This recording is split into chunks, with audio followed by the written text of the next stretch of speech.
Justice for 7-year-old Kwikwi of South Africa. I wanted to say that before I got started. Christ Games Saga, Part 15 of Infinity. The Spiritual Wrestling Parable Explained. Christ Games Saga, Part 15 of Infinity. I just did a video not too long ago that was Part 13 of Infinity. Why do I do a 15 instead of a 14? Because I did 14 by accident a while ago. And keeping things in a certain order is really important for me. So, since I already did a 14 by accident, I did a 13 in my previous video. This will be Christ Games Saga Part 15 of Infinity, the Spiritual Wrestling Parable Explained. The Spiritual Wrestling Parable. What is this going to comprise of? Order. Establishment. As I said, order. But before I go on, here are some foundational quotes to add to the scenario. Foundational quotes. To summon the Christ Father in the spiritual house is to establish order upon the soul's grounds. To summon the Christ Father in the spirit's house is to establish order upon the soul's grounds. Remember, I'm big on keeping things in order. And this is Christ Games Saga Part 15 of Infinity, as I already did 13 and 14, you see. What is order, though? Order has many definitions, of course, because let's not forget where all of our words come from in the first place. A really complicated bunch of people. So the word order has many definitions. The one that I'm going to stick with for the time being, for this video here, is the definition they have within theology. The definition of order within theology. And it defines as any of the 9 grades of angelic beings in the celestial hierarchy. Any of the grades of the 9 angelic beings in the celestial hierarchy. That's what order defines as in theology. Other definitions have like arrangement in a specific and or methodical specified way. Other definitions have such as things like just more arrangement of keeping things in line, keeping things together in their proper spaces, proper grounds, keeping things on their proper grounds. That's what more definitions of the word order is. Keeping things on their proper grounds. Preserving things. But the definition I wanted to stick with, though, the one for theology, any of the 9 grades of angelic beings in the celestial hierarchy. What hierarchy do you think that will be speaking of? The 9 choirs of angels hierarchy, of course. So, to summon the Christ Father in the Spirit's house is to establish the 9 grades of celestial angels hierarchies, or to establish the most highest of angels upon the highest of angel characteristics upon thy spiritual soulful grounds. More foundational quotes before I get started with this parable here. Summoning the Christ Father in the Spirit's house to establish order upon the soul's grounds. Order is any of the 9 grades of angelic beings within the celestial hierarchy, the 9 choirs of angels hierarchy, ranking from the seraphic angel down to the angel's angel. Take this foundational quote as well. The conscious mind is the driver. The subconscious mind is the drive. Whereas the physical body is what the driver is using the drive for its driving. Now, when I say things like drive, I mean like engine or batteries or wiring, alternators, things that give your engine its abilities to do things. The driver is different from the engine. Now, the vehicle itself is what is driving, but the engine is the drive. I'll say it more simpler. How about this? Your conscious mind is your driver. Your subconscious mind is your engine and or your battery and or the wiring and or the connections of the battery, thereof. And all the things that gives your car its abilities to go. And then the base of the vehicle itself, the tires, the hood, all of those things that coat and cover up and protect the vehicle. That'll be you. Your physical body. Your driver is your conscience. Your subconscious is the engine and all of the components in which could give the car its abilities to have power. And then the car itself, the vehicle, your physical body. The Christ Father, summoned in the Spirit's house, is putting the Christ Father in the driver's seat. The Christ Father, summoned in the Spirit's house, is repairing the damages, any damages done to thine engine. The Christ Father, summoned in the Spirit's house, not only repairs and or brings the damaged engine back to normal, but it also gives the body a chance to drive correctly or to be driven correctly. You follow me? I'm working on not saying too much so I don't ruin the movie forward here.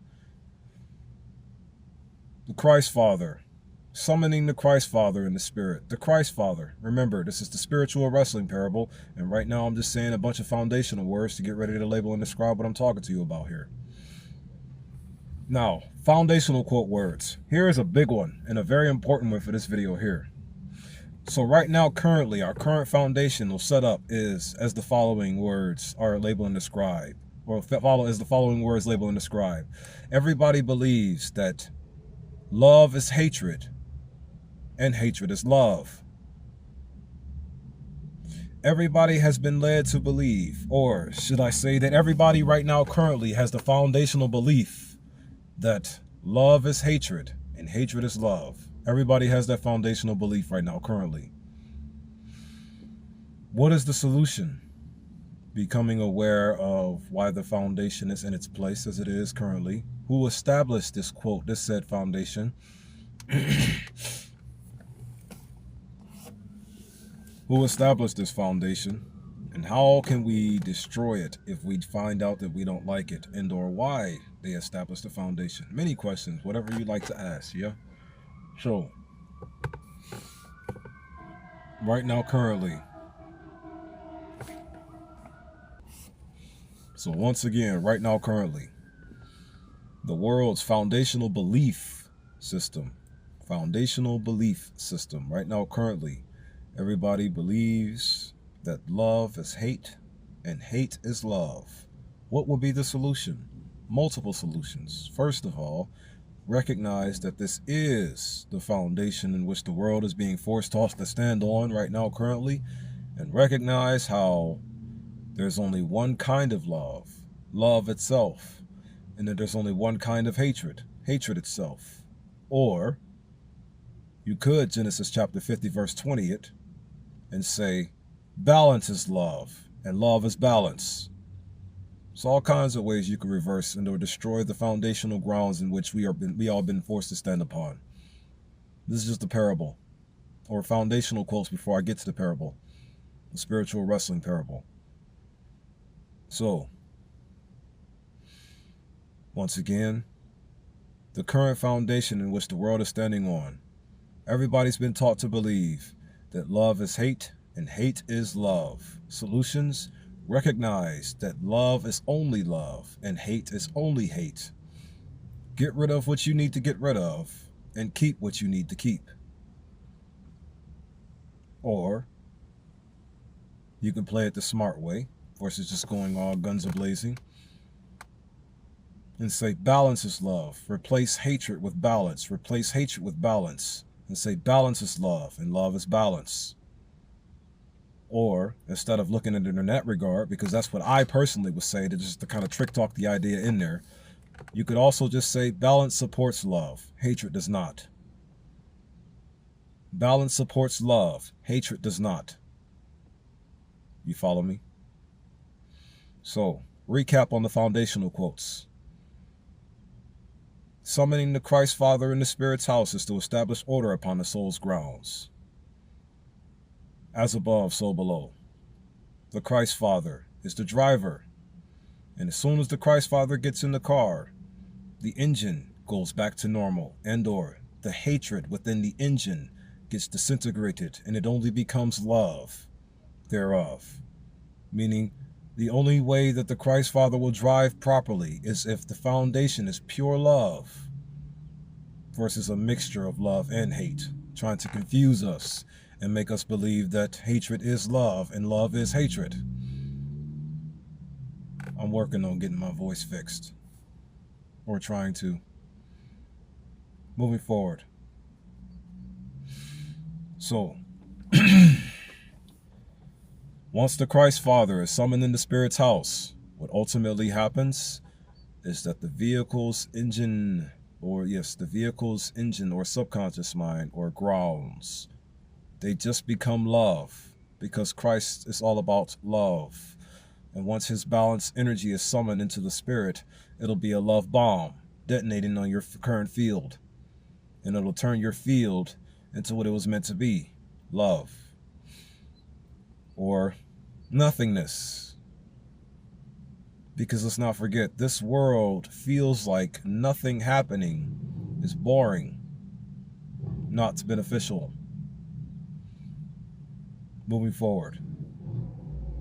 So, the spiritual wrestling parable explained.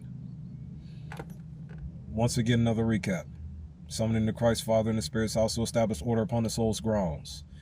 Then you had the conscious mind being the driver, the subconscious mind being the engine, and the physical body being the car that the engine and the driver are in. Then you have how hate is love in this world and love is hate in this world. And that's a lie. So, the solutions. Get rid of hate and replace it with balance. And/or simply recognize how love is only love and hatred is only hatred.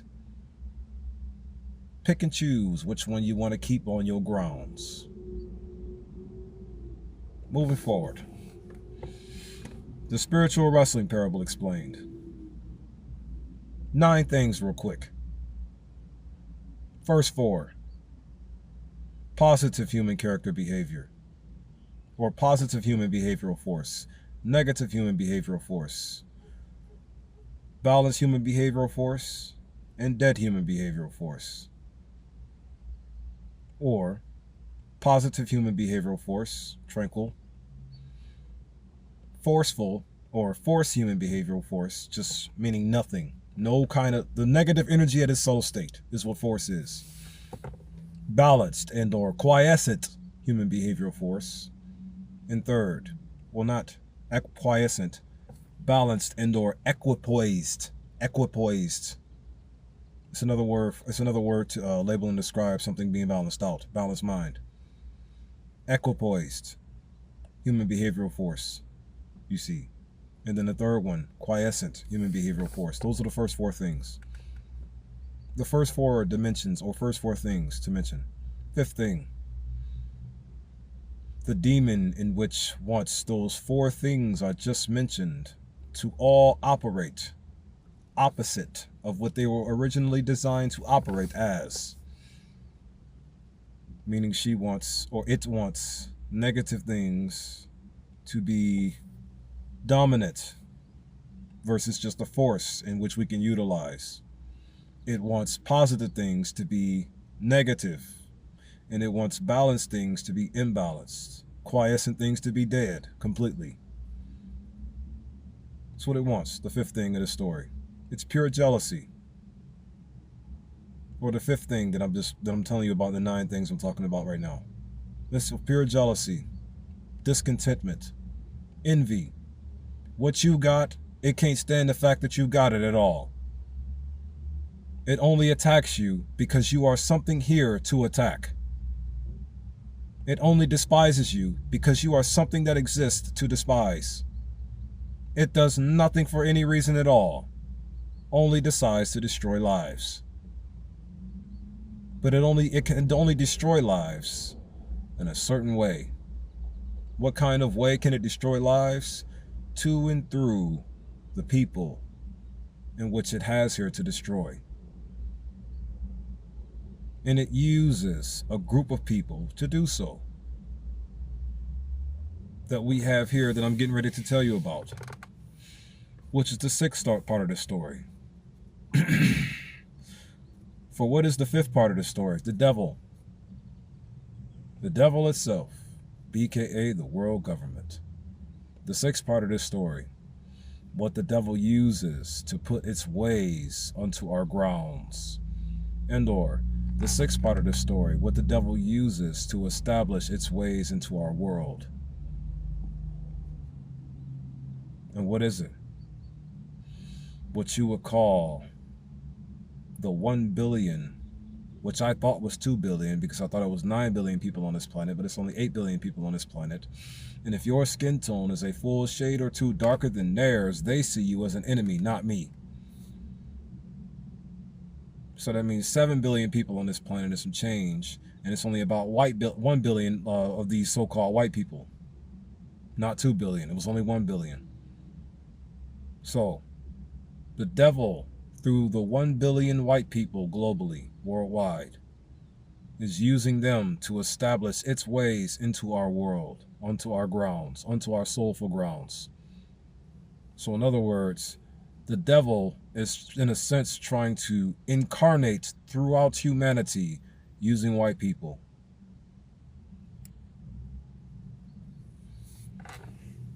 And if you look at the body of the white people as a whole, how they rape little children, you'll recognize, yeah, the devil is moving to and through them all to establish its ways into our world. You follow what I'm saying? Well, we know this already, but we still don't want to do what's better for us or what's good for us. So maybe one day you'll see we should stop or destroy. Moving forward. So, through these so-called white people worldwide, 1 billion of them in total on this planet here, if you look at the world population count, and if you want to go off of that information, these are just logic-based assumptions. Have I actually experienced how many white people are on this planet? No. So do I know for certain? Not necessarily. Like I said, logic-based assumptions versus experiences are two different things. Vastly, vastly different things. Which is why I said, even with my magnificently logical-based assumptions, I still ain't 100% believing all that I'm saying here until I can get a literal head count for myself. Until I can get a physical head count of how many people are on the planet, both black and white, or melanated and non-melanated. I don't necessarily want to sit up here and make a confident claim of something. I'm always going to have like a 70-30% belief that this is facts right here.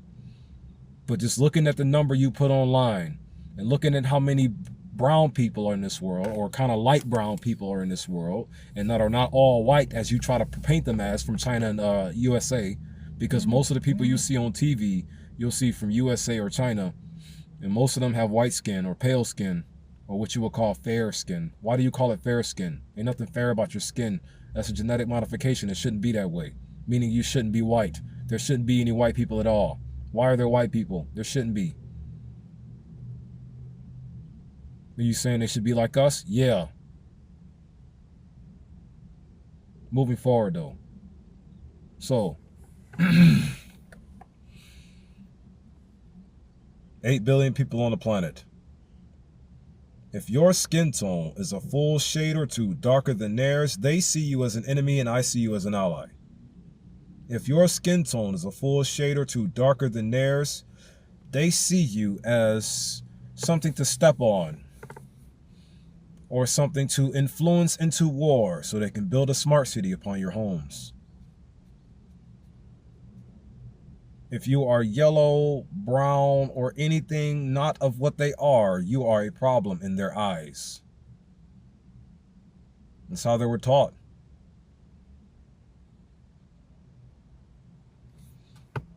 And the thing is, Do these so-called white people even see us as a problem, or do they see us as their target practice?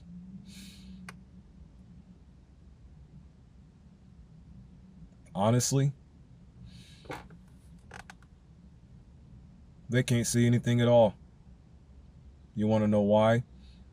They're all just tools, following orders. They're not human.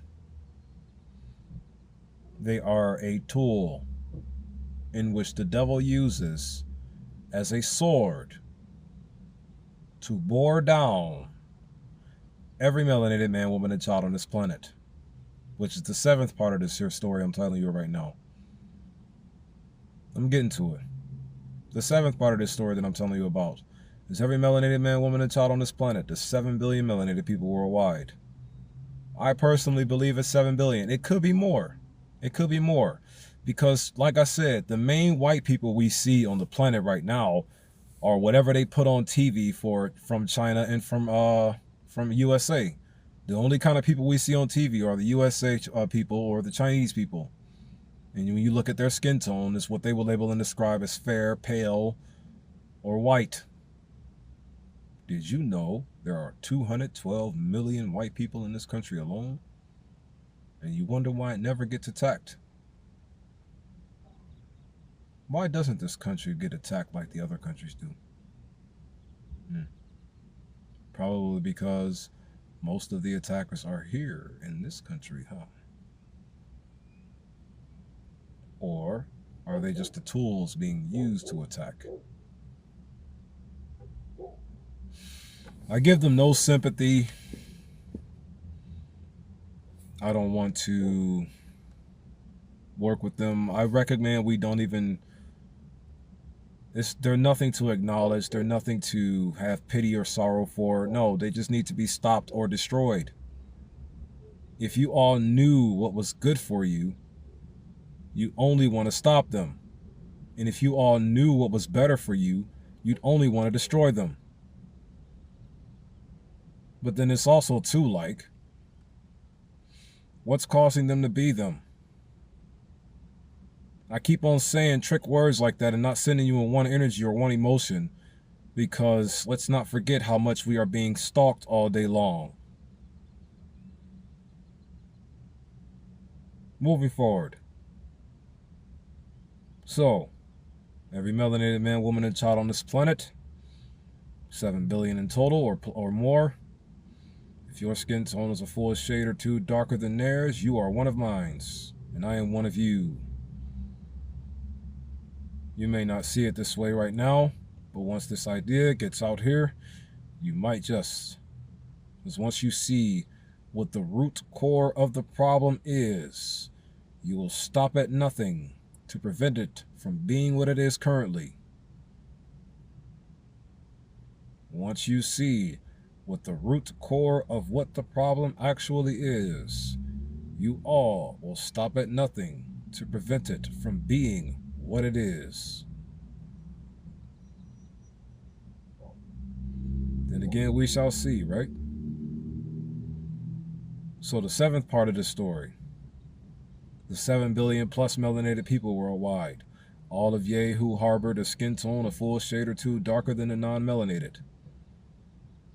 I see you as my physical Christ body in itself.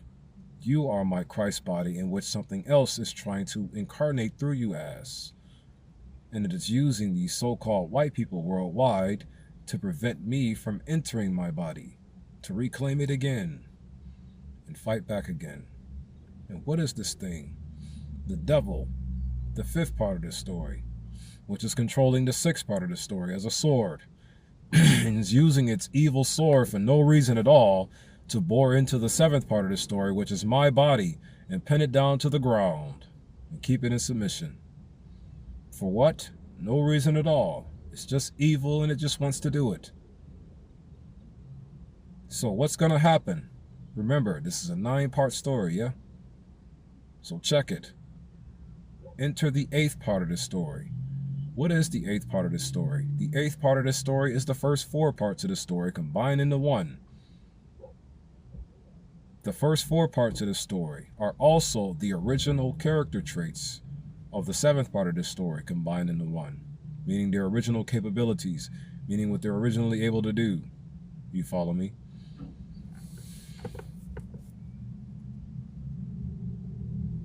Before I go on, I need to mention this real quick. The definition of love is an intense feeling of affection. The definition of love is an intense feeling of affection. And then it has a synonymous word, benevolence. Benevolence, the quality of being well-meaning, kindness, liberality. The intense feeling of affection. What's a feeling? A feeling is an emotional state or reaction. What is something intense that you can feel the gravity of? Wouldn't you agree? Feel the weight, feel the pressure of what you can actually be, in a sense, consumed by. That's what it means to be intense, something very profound.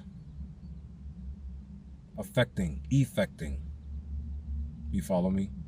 That will move you, that will drive you, that will be something for you to feel, literally.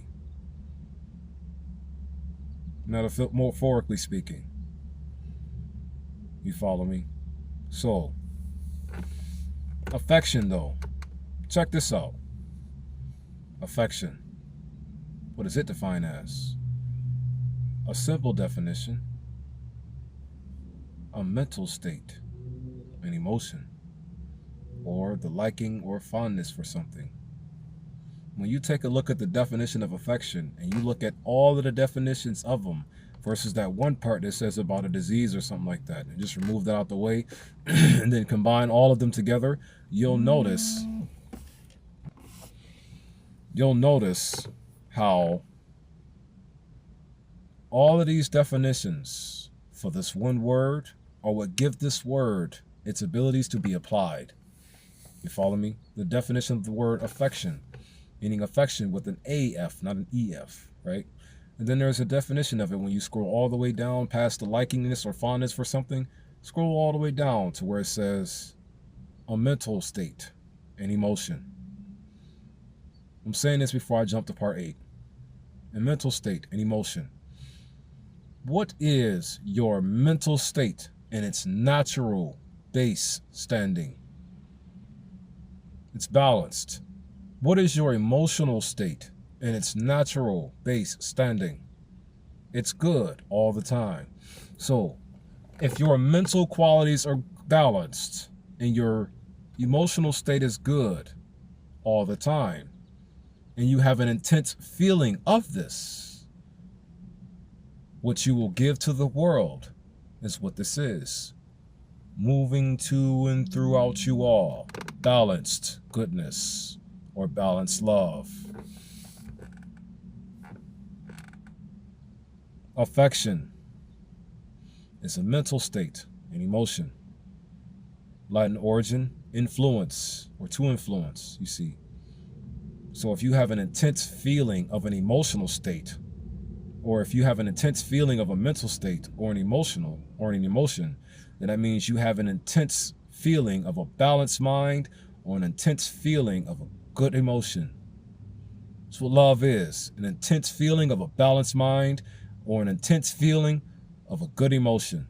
That's what it is. That's what love literally defines as when you take an even closer look at it.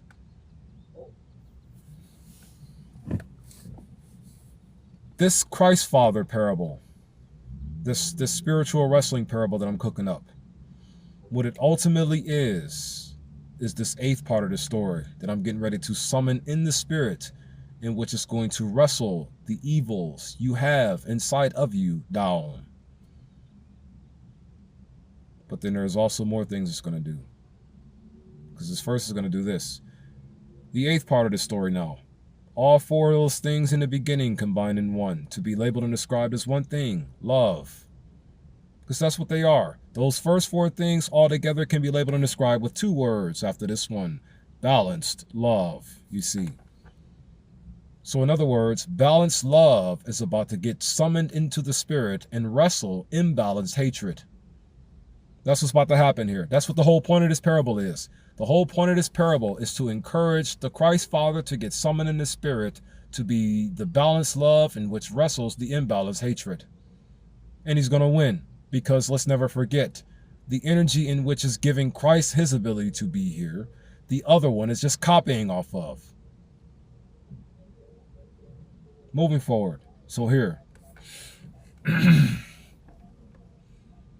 Eighth part of this story is the first four things in one that can be labeled and described as balanced love. And love is an intense feeling of affection. And affection is a likingness or fondness for something. And or if you scroll all the way down, it's just simply an emotional state, or it's simply a mental state in emotion. Those two things right there, like character, the mental and moral qualities distinctive to an individual.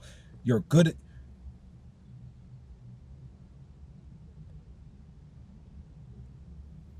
moral emotion. Your good moral emotion. Emotions and emotion and morals are on the same artwork grounds. So like if your emotion is good, then your morals will be good. So too will be your behavior. Same thing I've been saying since I've been starting, right? Yeah, hatred is going to be destroyed and love is only going to be there moving forward. So when the first four are combined into one, they become a balanced love of good moral emotion, or good emotional moral. I'll think of it as I go. So, the Christ Father, summoned in the spirit. This is the eighth part of the story. The first four parts of the story are in one, to be labeled and described as balanced love and good moral emotion. Yeah, sure. You can say whatever you want, though. Yeah. So here's what's going to happen when he gets summoned in the spirit. The first thing he's going to do is boot indoor football, or I was saying punt team, wasn't I? How about this? He's going to soul field goal kick the devil, stabbing my physical body onto the ground 47 centillion soul yards away. What is a centillion? A centillion is 303 zeros after the 47. 47 centillion soul yards away is what the Christ Father, when he is summoned in the spirit, will do once he is played. Boot, indoor, kick the devil, the fifth part of the story, away. Next, the Christ Father is then going to use all six of his gangster Jesus arms, because that's what this thing is. That's what the eighth part of the story is. The actual Jesus, the Christ Father being summoned in the spirit, or Yahweh Shai. I just say Jesus first because I respect you that much. Then gangster Jesus is going to use his six gangster Jesus arms and snatch the sword out, which is the sixth part. The sword in which was used to bore my physical body into the dirt. Going to snatch that sword out. And then the seventh part, once the sword is snatched out, first will heal up and then reawaken. And then once that happens, 0.6 seconds, seal and or sheathe the sword, BKA white people go powerless globally.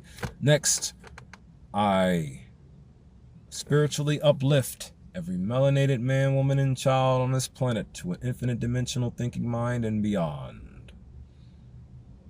Or I reintroduce better grounds to them and encourage them to accept it. And actually, just by encouraging the so-called white people to accept these new grounds, drives them to be powerless.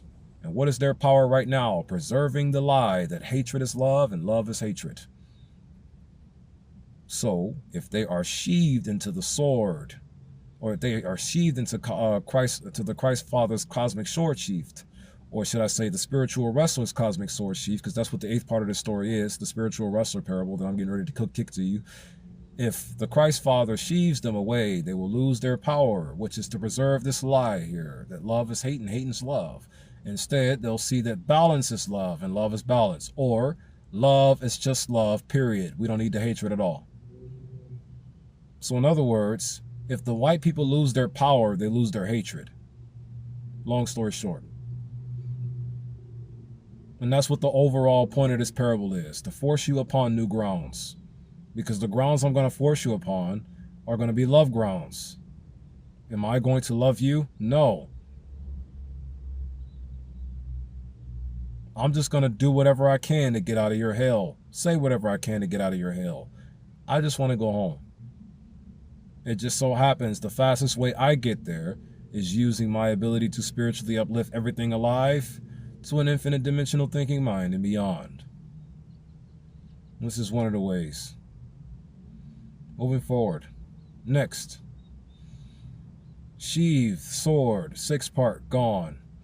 7th part, heal up, reawaken. Next, we enter the reincarnation state, because that was the reawakening state. Next, we enter the reincarnation state. What's going to happen in this part? Like I said, the sword's going to be sheathed first, and then the spiritual upliftance of every melanated man, woman, and child alive. In other words, and then once this takes place, and once this works properly, I am going to have an 8 billion strong fusion.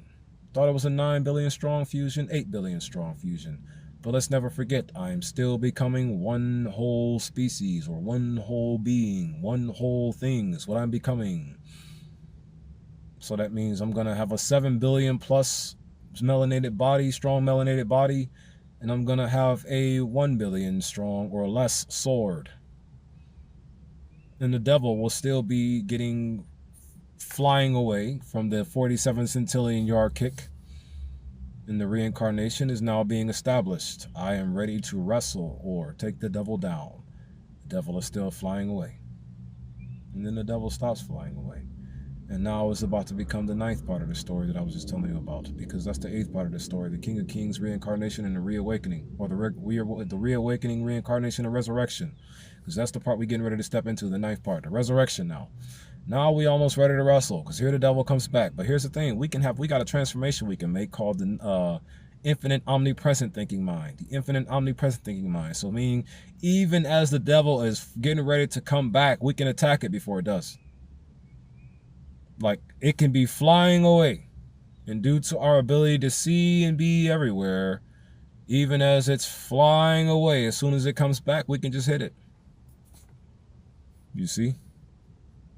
We can do whatever we want when we step in the infinite omnipresent thinking mind, the quantum mind, or beyond, whatever you want to see it, moving forward. So, the devil, once we get rid of the devil, or kick the devil off of us, sheathe the sword, reawaken, or kick the devil off of us, tear the sword out, heal and reawaken, sheathe the sword, fuse with the body, resurrect, face the devil again. Once these things happen, the spiritual wrestling will finally take place. And who is in the wrestling match? The fully reawakened, reincarnated, and fully resurrected Christ Father in the Spirit's house, upon the Spirit's grounds. The Spirit's house is the planet itself, and the Spirit's grounds are the planet's grounds. At least that's how it's going to play out in real life. Remember, it's a parable that coexists with the reality that we are in. So, once you all become one being again, we will face the devil on the same world. Maybe. The devil may not be on this world, huh? May not be a devil for real. None of this may be true. I mean, the core of reality ain't true at all. Especially when you do all the validation and studying to prove so. Any rate, back to the spiritual wrestling parable. Tired of children losing their lives to these people. So,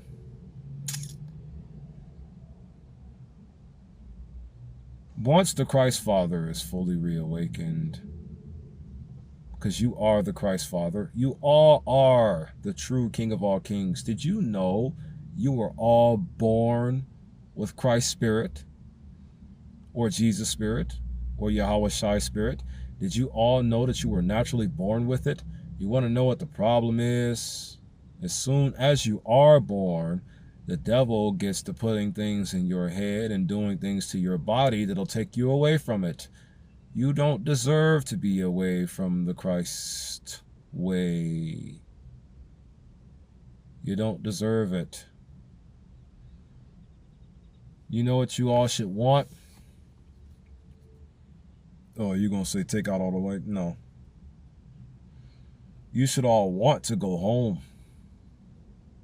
Then again, that's just what I personally want. I just want to go home. It just so happens that in order for me to get home, I have to turn all you low-class angels into high-class angels. You know what you should all need? Your normal foundation.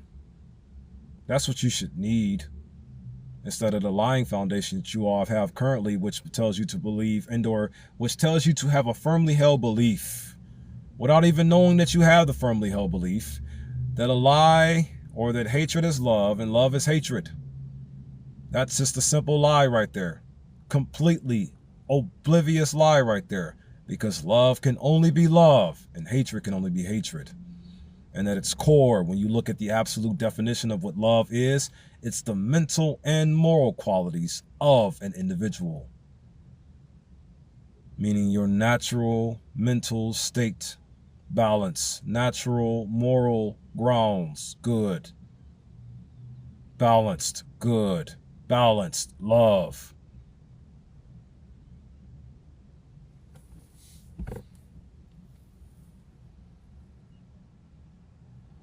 What I am doing here, a love engine is what is driving me. This is what I meant to put in the video, if I haven't said it already. Remember, when the Christ Father is summoned in the Spirit, so too does order upon the soul's grounds.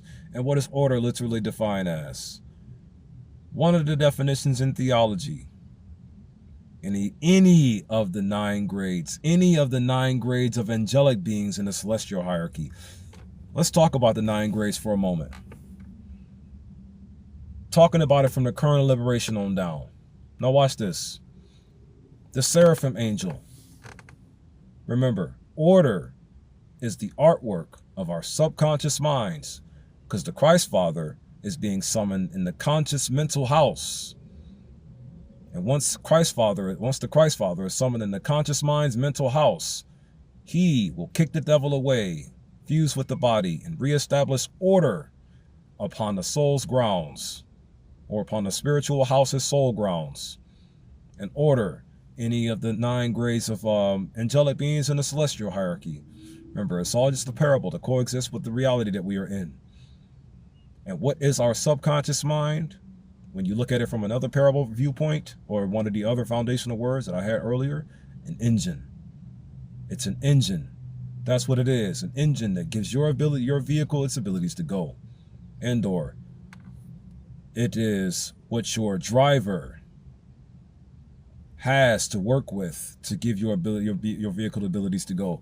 Like, for example, if you have a love-based engine, your body will drive out of love, or off of love, or through love, or with love, for love. You see, love will be your base characteristics, meaning a balanced and good character and behavior. That'll be your disposition if you operate out of love. So check this out, right? Any of the 9 grades of angelic beings in the celestial hierarchy. First grade, counting from the current to liberation on down, and/or just counting from the highest to the lowest. The first and the highest angel in the celestial hierarchy, in the 9-fold celestial hierarchy. The 9 choirs of angels is what they're called the seraphim angel. The second one is called the cherubim angel. The third one is called the thrones angel. Fourth one, dominions angel. Fifth one, principalities angels. I'm going off of the original one and the original one only. Sixth, powers angels. Seventh, virtues angels. Eighth, archangels, angels. Or you can just say archangels. And the 9th one is the angels, just regular old angels, the lowest order of the 9-fold celestial hierarchy, angels. Then the 9 choirs of angels. Now watch this, right? Each of these grades are what the Christians, or in early Christian theology, of course, because I'm just looking at the definitions of how they go off of, they label and describe a certain order. Now see, I'm not going to dive too much into Christian rhetoric because it just becomes too confusing, and then you get to going all with your religious mumbo. You follow what I'm saying? I don't want to hear any more religious babble. Religious babble is it's too confusing. Religious babble is too confusing for me. So I'm going to just say it how it makes sense to me. When you look at more of the words for the 9 choirs of angels, you'll see a word called seraphic. So that means, and since the Christ Father is establishing order upon the soul's grounds by being summoned in the spirit to defeat the devil that's in there, or wrestle the devil to the ground, or wrestle imbalanced hatred to the ground and defeat it and subjugate it. These grades are engines. These are 9 engine levels. That's what they are. Ultimately, what I'm trying to get to are 9 engine levels. So you can have a seraphic engine, you can have a cherubim engine, you can have a thrones engine, dominions engine, or angel. You can have a principalities engine, or virtue, or powers engine, or powerful engine. However you want to use them. In other words, these are just characteristical grounds or characteristical foundational aspects and would give your emotion, your bodies their abilities to be driven. That makes sense to you? Meaning that depending on how your engine is in its correct and or good sequence of order and alignment is how your body will go. If it is confused and or disordered and or has lies in it, or in a way it's chaotic, because remember, the word chaos simply defines as complete disorder and confusion. The word chaos defines as complete disorder and confusion. You want to know what complete disorder and confusion is? Tricking everyone to have a belief system that says love is hatred and hatred is love. Making everybody have a belief system that says everything good is evil and everything bad is good, or everything evil is good. That's confusing. That's complete and order, disorder, and lies right there. Now here's the thing. Each of these 9 celestial angels have one specific divine character trait in which they offer in all of their rank classes and their grades. All of them do. And they're all constituents of many other things as well. For example, the archangel engine is of our physical body itself. So in other words, we are order as well. We are naturally order. Naturally. Our self-sustaining DNA is natural order. Natural balanced love is what we are. Natural balanced goodness. Naturally. The more the Christ Father gets summoned in the spirit, the more he wrestles the lies out of the spirit, and only the truth will remain. And once the truth remains, that's what will drive us to be what we are.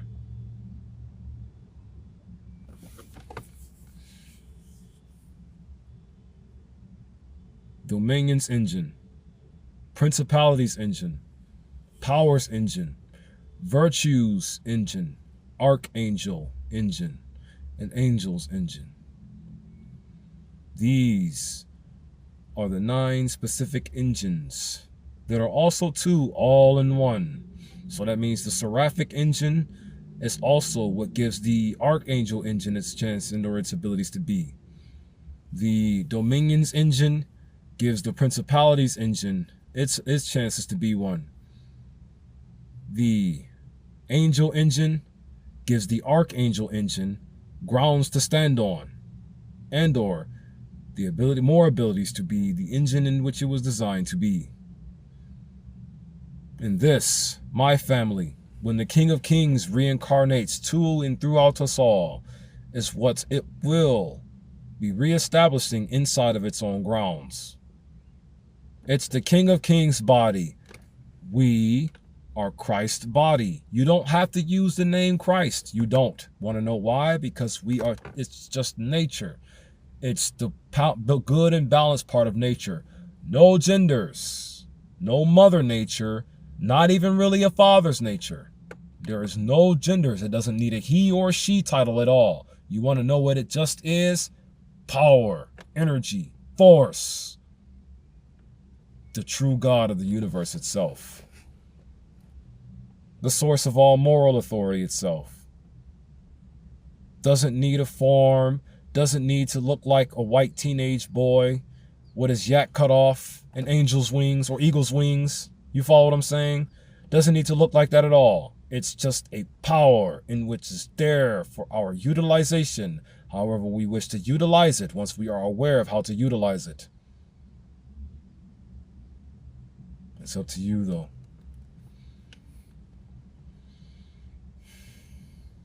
The spiritual wrestling parable.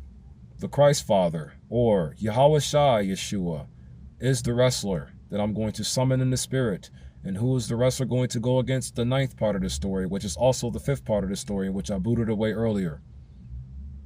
The 5th part of this story is the embodiment of jealousy, imbalance, and hatred. The incarnation, or it is the total idea of jealousy, imbalance, and hatred.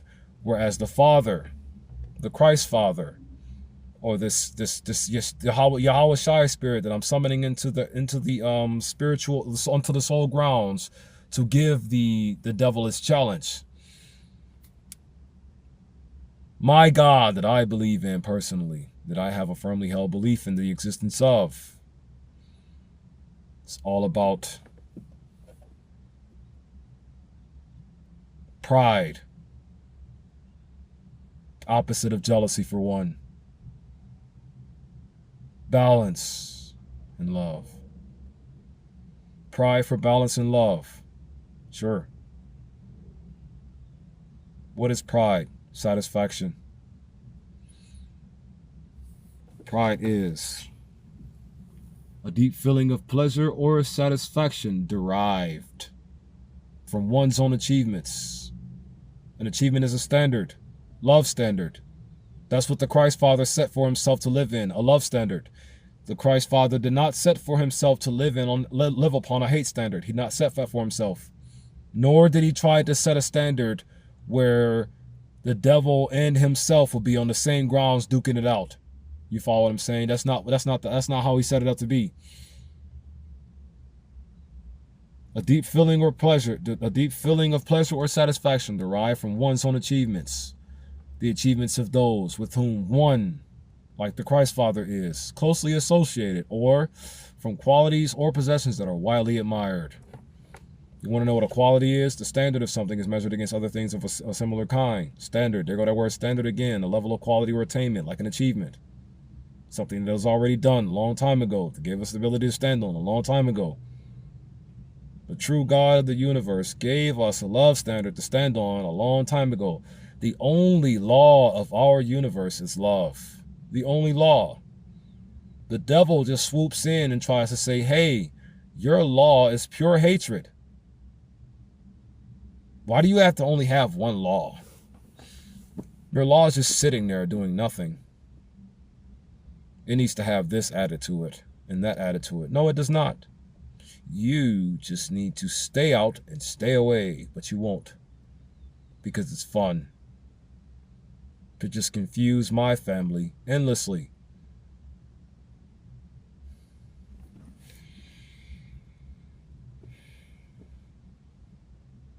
So this is the point of the spiritual wrestling parable. All the stories combined again. The soul football, the spiritual duel, all of it combined into one. The super Yahweh Shai 47, all combined into one once again. So, now to summarize this though, summarize this parable. A few quotes right now, few quotes. The faster I summon the Christ Father in the spirit, the faster I go home. The faster I get to go home. Let me say that. The faster I summon the Christ Father in the spirit, the faster I get to go home. What's going to happen when the Christ Father is actually summoned in the spirit? Every melanated man, woman, and child on this planet becomes one being with a giant sword. Or with a not so giant sword, just it's all right in size. It's only 1 billion people, but you know, still a sword. Depending on what you want to do with the sword, you can hold on to it or you can dismantle it. Throwing it out there. Do whatever you want. It's your sword now. I'm just doing and saying as much as I can to ensure that it will be. My sword. The I sword, not the devil's sword any longer. I come with a sword. I am unfortunately about to be a god of war. And my war just so happens to be in the spirit. Who wants to have a spiritual conflict with me? Because I'm about to suplex you with peace pals, love bombs, unity spells, and advancement traps.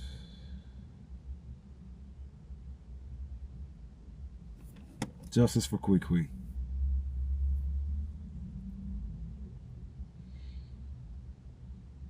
So yeah,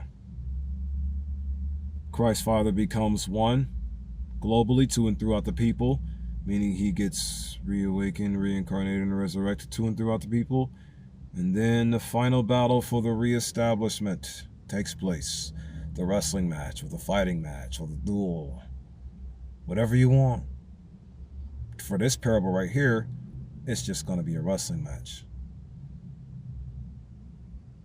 And the devil is going to get suplexed by the Christ Father and pinned down and unable to get up again.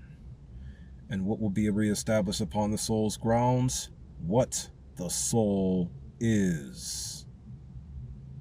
So in other words, I'm removing the devil so I can be myself.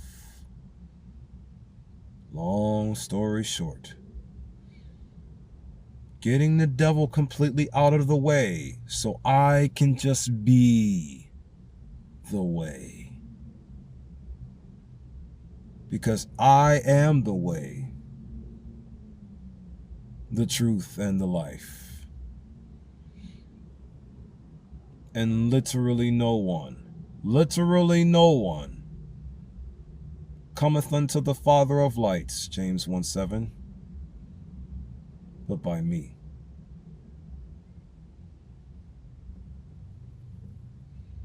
The Heavenly Father of lights, if that was the right scripture. If it wasn't, comment it on the video or something, if you watched this far.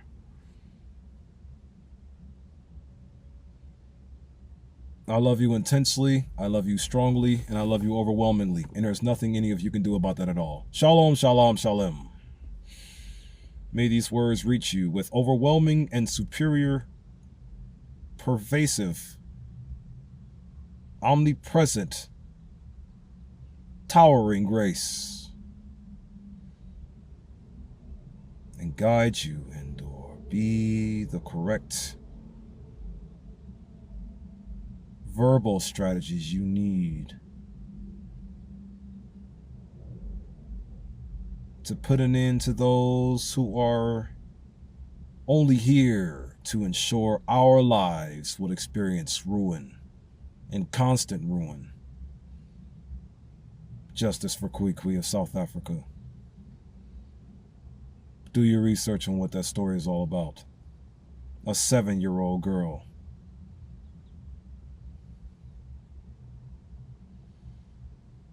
Peace, love, unity, and advancement to you all, my family.